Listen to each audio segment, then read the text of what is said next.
back to the show. Being as how this is the last ever Friday Night Live, I thought I would wear my first ever sparkly suit.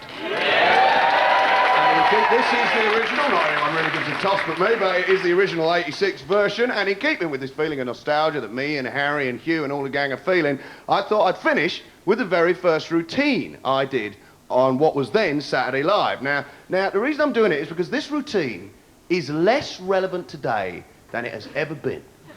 I do it by way of a tribute to a great institution, Britain's railways. Oh, how we slag them off. Oh, how we'll miss them.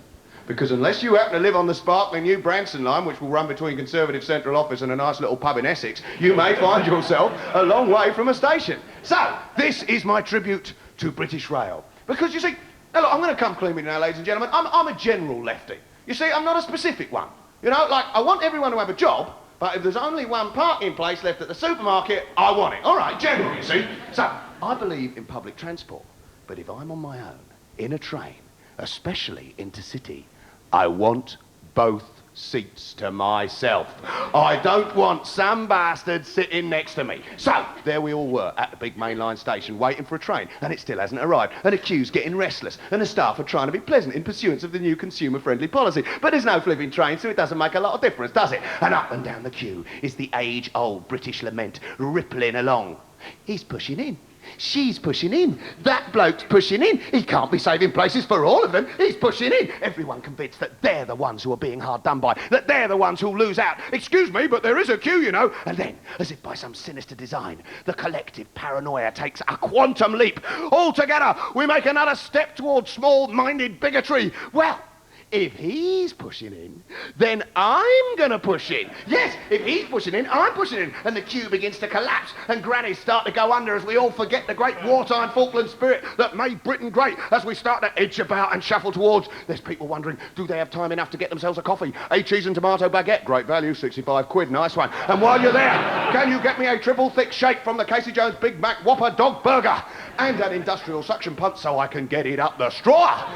Triple thick shake? It's not a drink, it's a swamp. People wandering about with bleeding ear holes because they've been sucking too hard. Everybody sucks together, the windows of the shop cave in. So, anyway, there we were, in the queue, and we're getting very uptight. And underneath it all, there is a low murmur.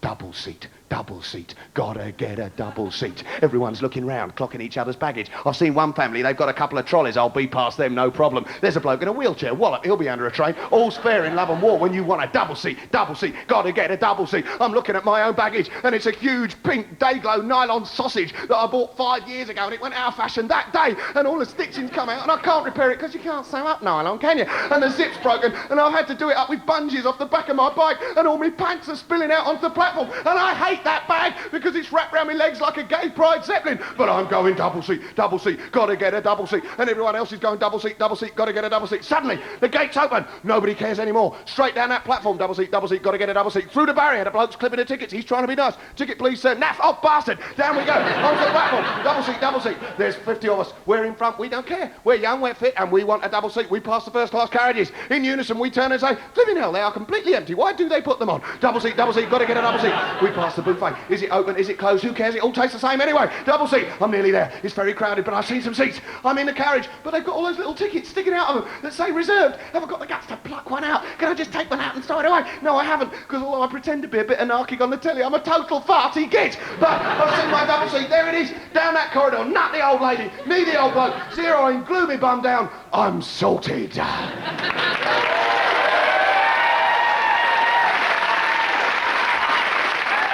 Spread out. You know how you do? You spread out. You occupy your space. You pretend to be asleep. Intimidate people.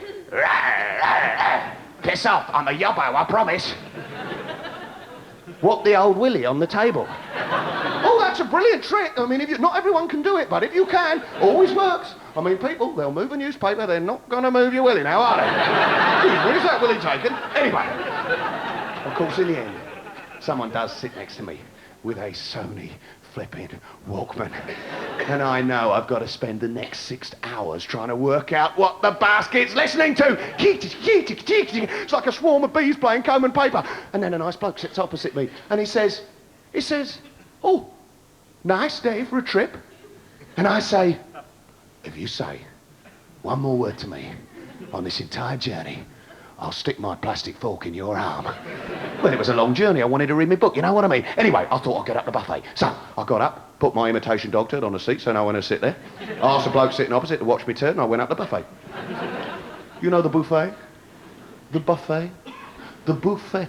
It's a lovely word, isn't it, eh? Buffet. Really conjures up images, French culinary images. Boulangerie buffet, croissant buffet, patisserie buffet. We will dine at the buffet, my love. We will drink wine in the buffet and make love on the floor of the buffet.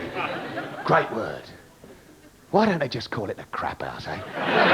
Good afternoon, ladies and gentlemen. The crap house will be opening shortly for the sale of hot and cold crap. And could you please remember to bring some change with you because we were too stupid to get any when we were at the station. Anyway, to cut a long story short, a group was spent the rest of the journey in the buffet, you know, playing that game you always play, you know, match the food to the photograph, you know. Brilliant game. What's that? It's a sausage. It's a sausage roll. No, it's a cheese and onion sandwich. It's a can of Coke. It's a bag of crisps. We can't tell what it was.